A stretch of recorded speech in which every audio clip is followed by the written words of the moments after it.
সিনেমার টানে প্রেম, এরপর গোপনে বিয়ে ও তারপর সন্তান আগমনের খবর দেন ঢালিউড তারকা পরিমণি ও শরীফুল রাজ। 2021 সালের 17 অক্টোবর গোপনে বিয়ে করেন এই তারকা জুটি।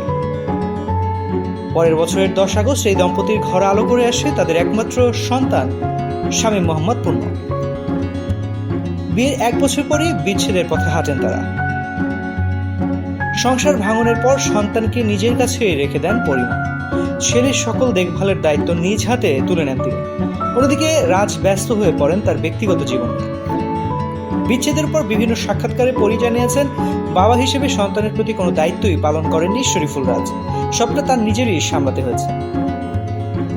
বিশেষ কোনো দিনেও পূর্ণের পাশে দেখা মেলেনি বাবা রাজের। যেসব ঘটনা নিয়ে আক্ষেপ শোনা গেছে পরির কণ্ঠে, একই সঙ্গে ক্ষোভও ছিল প্রাক্তন স্বামীর প্রতি। তবে সম্প্রতি এক ভিডিওতে বাবা শরীফুল রাজের সঙ্গে দেখা মিলল পূর্ণের। গাড়ির স্টিয়ারিংয়ে বসে খুনসুটিতে মেতে উঠতে দেখা যায় বাবা সন্তানকে। সেই মুহূর্তের ভিডিও ফেসবুকে প্রকাশ করেছেন শরীফুল রাজ।